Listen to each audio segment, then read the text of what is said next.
예레미야 25장 8절부터 14절까지의 말씀입니다. 예레미야 25장 8절부터 14절까지의 말씀입니다. 함께 교독하겠습니다. 그러므로 만군의 여호와께서 이와 같이 말씀하시니라. 너희가 내 말을 듣지 아니하였느니라. 내가 북쪽 모든 종족과 내종 바벨론의 왕 느부갓네살을 불러다가 이 땅과 그 주인과 사방 모든 나라를 쳐서 진멸하여 그들을 은행과 이웃거리가 되게 하며 땅으로 영원한 뼈가 되게 할 것이라. 여호와의 말씀입니다. 내가 그들 중에서 기뻐하는 소리와 즐거워하는 소리와 신랑의 소리와 신부의 소리와 맷돌 소리와 등불빛이 끊어지게 하리니 이 모든 땅이 폐허가 되어 물날 일이 될 것이며 이 민족들은 70년 동안 바벨론의 왕을 섬기리라. 여호와의 말씀이니라. 70년이 끝나면 내가 바벨론의 왕과 그의 나라와 갈대아인의 땅을 그 죄악으로 말미암아 벌하여 영원히 폐허가 되게 하되 내가 그 땅을 향하여 선언한 바 곧 예레미야가 모든 민족을 향하여 예언하고 이切기록을 모든 말을 그 땅에 임하게 하라. 함께요. 이하여 여러 큰 영웅들이 그들로 자기들을 섬기게 할 것이라. 나는 그들의 행위와 그들의 손이 행한 대로 갚으리라. 아멘. 광고 하나 전하겠습니다. 내일 토요일인데요. 그 7월 1일입니다. 월삭 새벽 기도회를 준비하고 있고 내일 같은 시간 위에 하인 예배실에서 새벽 기도회를 진행하게 됩니다. 함께 자리에서 7월을 기도로 시작할 수 있게 되기를 바랍니다. 우리가 살아가는 시간 속에서 일어나는 모든 일에 대한 의미를 가늠하는 것이 쉽지 않다고 느껴질 때가 많습니다. 특별히 고통의 문제가 가져다주는 질문은 우리의 신앙을 뒤흔들기에 충분한 영향력을 발휘할 때가 있는데요. 소위 우리에게 일어난 나쁜 일, 억울한 일, 결코 있을 수 없는 일들이 우리가 가진 하나님을 향한 믿음을 뒤흔들곤 할 때가 있다는 것이죠. 그런 일을 경험할 때마다 우리는 하나님께 직접 질문을 하기도 하고요. 또 여러 가지 대답을 찾아보기도 합니다.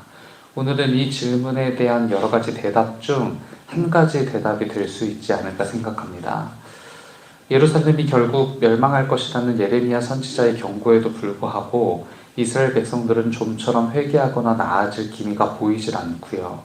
어떤 사람들은 예레미야 선지자의 예언이 가짜에 해당하는 것이라고 생각하기도 했을 겁니다. 예레미야 선지자의 예언이 진짜라고 믿었더라도 지금 그런 일이 일어나는 것은 아닐 것이다 라고 생각하는 사람들도 많았겠죠. 그들의 생각이 어찌되었든지 간에 오늘 본문은 이스라엘의 예루살렘이 결국 폐허가 될 것이다 라는 이 하나님의 경고가 이스라엘 백성들에게 들려지고 있는 현실입니다. 하나님과 거리를 두고 살아가고 있는 예루살렘이 폐허가 되기까지 그 역할을 해낼 한 나라가 있는데 바로 바벨론을 선택하셨다라고 말씀하시죠. 굉장히 뜻밖입니다. 하나님의 성전 그리고 또 하나님의 민족을 벌하시기 위해서 이방 나라를 선택하셨다라는 이 하나님의 메시지는요, 사실 굉장히 충격적이기도 하고 또 뜻밖이기도 합니다. 예루살렘은 하나님께서 지금까지 돌보셨던 하나님의 백성이다라는 이 인식이 있기 때문일 거고요. 바벨론은 하나님의 돌봄 밖에 있었던 이방 나라라는 인식이 있었기 때문일 겁니다. 어쩌면 이스라엘 백성들 역시 같은 생각을 갖지 않았을까 싶더라고요. 그들이 예레미야 선지자의 수없는 경고에도 불구하고 결코 돌이키지 않았던 이유는 우리가 그래도 하나님의 선택을 받은 민족인데 바벨론 같은 이방 나라에 의해서 멸망을 당할 리가 있겠어? 와 같은 선민의식이 바탕이 되었을 테니까요. 여하간 앞으로 닥치게 될 예루살렘의 멸망은 바벨론의 어떠함 때문은 아닙니다. 바벨론이 갑자기 하나님의 백성이 되었다거나 또는 바벨론의 제국 운용 방침이 하나님의 보시기에 적합하고 선했기 때문이 아니라는 것이죠. 하나님이 이 일은 정하신 일이고 예루살렘은 바벨론에게 멸망을 당하게 될 것이며 결국 그 포로 생활이 70년 동안 이어질 것이라고 경고합니다. 예루살렘의 멸망 그리고 바벨론의 강성함은 하나님의 시간 속에서 이루어지고 있는 일이라는 것이죠. 바벨론의 악한 동기까지도 하나님의 시간 속에서 이루어지고 있는 일이라는 거예요. 그뿐은 아닙니다. 12절을 보시면요. 예루살렘에게 정한 70년의 포로 생활의 기간이 끝나면 바벨론이라는 나라 역시 그들의 죄로 인하여 그들이 살고 있는 땅이 폐허가 될 것이라고 경고합니다. 우리가 주목할 만한 본문이 한 구절이 있는데요. 이사야 45장 1절을 보시면요. 바벨론을 멸망으로 이끌었던 페르시아의 황제 고레스가 등장합니다. 놀랍게도 하나님은 이 이사야 45장 1절에서 이 페르시아 왕이었던 고레스를 향해서 나 주가 기름 부어 세운 고레스라고 이렇게 지칭을 합니다. 하나님이 기름 부어 세운 왕 고레스라고 이렇게 지칭을 한다고요. 예레미야의 경고처럼 하나님은 악한 동기를 가지고 이스라엘을 점령했던 바벨론을 그냥 두지 않으셨죠. 페르시아의 고레스가 일어나 바벨론을 점령하게 됩니다. 그리고 고레스 칙령을 통해서 포로가 되었던 이스라엘 백성들을 모두 고국으로 돌려보내어 예루살렘 성전을 다시 건축할 수 있도록 허락하는 사건이 일어나게 되죠. 그러니까 이 고레스 왕이 일어나게 되었고 페르시아가 바벨론과 전쟁을 벌여 페르시아가 이기게 된 이 사건 역시 하나님의 시간 속에서 일어난 사건이라는 것을 이사야 선지자도 전하고 있는 겁니다. 사도 베드로는 하나님의 시간이 어떤 시간인지를 잘 알고 있었는데요. 하나님은 우리 인간이 설계한 시간 속에 존재하시는 분이 아니라는 것을 아주 구체적으로 알고 있었습니다. 그래서 사도 베드로는 이처럼 고백했죠. 주께는 하루가 1000년 같고 1000년이 하루 같다 라고 이렇게 고백합니다. 당장 멸망하여 70년을 포로로 살고 있던 이스라엘 백성들에게는 마치 하나님께 버려진 것 같은 생각이 들었을 겁니다. 바벨론과 분명히 상관없으셔야 할 하나님이 바벨론을 더 사랑하시는 것 아닌가 싶은 생각을 했을 거고요. 또 그 바벨론이 페르시아에게 패배하는 것을 지켜보면서 그들이 페르시아 제국에서 어떻게 살아남을지를 고민하며 그 시절이 지나가기만을 바랬을지도 모릅니다. 그러나 이 모든 일들이 하나님의 시간 속에 존재했던 일들이라는 것이죠. 하나님께는 당신의 백성을 구속하고 구원하시기 위한 더 큰 시간, 더 넓은 시간, 더 깊은 시간이 존재한다는 거예요. 아마 몇 해 전에 개봉했던 영화 인터스텔라를 기억하실지 모르겠습니다. 영화 인터스텔라는 다차원의 시공간을 보여주는 영화던데요. 저는 그 영화를 보면서 제가 이 영화를 끝까지 다 이해하지 못했다라고 생각합니다. 지금도 저는 그 영화를 제가 다 이해하고 있지 못하다라고 생각하는데요.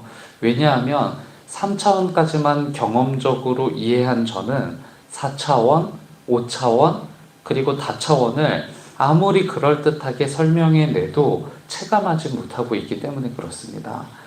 하나님은요, 차원 너머에 계신 분이시죠.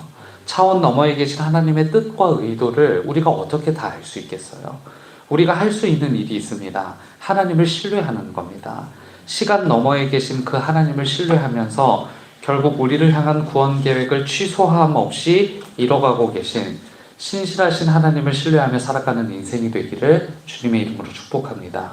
하루가 1000년 같고 1000년이 하루 같은 하나님께 나라는 존재가 의미 없지 않다는 놀라운 사실을 주목하는 신앙인이 되시길 바랍니다. 오늘 내가 마주한 고통은 하나님의 시간 속에서 위로로 변화될 것입니다. 함께 기도하겠습니다. 하루가 1000년 같고 1000년이 하루 같은 하나님께서 제게 기울이시는 관심에 감탄하며 기뻐합니다. 오늘 피었다 지는 꽃과 같은 인생이 하나님의 구원 섭리 아래 있다는 사실에 감탄하며 기뻐합니다. 오늘 우리가 마주할 고통과 어려운 문제들이 하나님의 시간 속에 흘러가고 있다는 것을 기억하며 기도합니다. 하나님의 일하심을 기억하며 신뢰하게 하시고 주님이 오실 때까지 우리의 믿음을 지키며 하나님의 시간 속에서 살아가게 하옵소서. 이곳에서 하나님의 뜻을 묻는 기도의 사람들이 있습니다. 길과 뜻을 물어 찾는 이들에게 길과 뜻을 알려주시고 기도하는 우리를 통해 조금 더 살기 좋은 세상을 만들어 주시길 빕니다. 응답을 기다리는 사람들에게 응답해 주시고 말씀으로 받은 그 응답이 우리에게 정답임을 알아 말씀 가지고 살아가는 사람들이 되도록 구별해 주옵소서. 하나님이 지으신 세계에서 일어나고 있는 수많은 일들을 지켜보고 계실 줄 압니다. 전쟁과 기근, 재난과 갖은 사건들 앞에서 인간의 한계를 느낍니다. 우리가 살아가는 이 세상이 하나님이 목적하셨고 의도하셨던 그 처음을 찾아가는 걸음이 되게 인도하옵소서. 서로 사랑하며 서로 평화하고 굶주림과 가난에서 해방되며 하나님의 정의가 바로 서는 그날을 기다립니다. 이 나라와 이 민족을 긍휼히 여겨 주옵소서. 집중호우로 힘겨운 시간을 보내고 있는 지역을 살펴주시고 이 시간들을 잘 견딜 수 있는 지혜를 주옵소서. 무엇보다 기후재앙 앞에서 우리가 할 수 있는 작은 일들을 실천할 수 있는 마음과 생각을 주시길 빕니다. 이 나라와 이 민족이 하나님의 뜻을 알고 귀하게 쓰임받는 민족 되게 도와주옵소서. 뜻이 있어 이곳에 세우신 하나님의 교회를 주목해 주시길 바랍니다.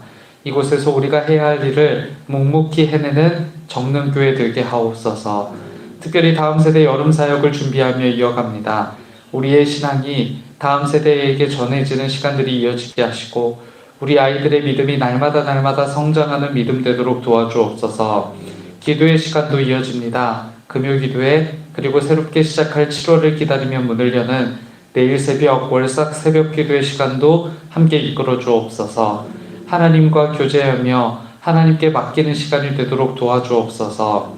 모든 사역을 이끌어 가시는 담임 목사님과 함께 해주시고 그 몸과 마음을 강건히 지켜주시며 우리 모두가 한마음 한뜻이 되어 하나님의 교회를 세워가도록 도와주옵소서. 드린 예물 있습니다. 축복해 주시고 이 예물이 쓰이는 곳곳마다 하나님의 선한 열매 맺혀지도록 인도해 주옵소서. 늘 함께 하실 성령 하나님 기대하오며 예수 그리스도의 이름으로 기도드립니다. 아멘. 하늘에 계신 우리 아버지여,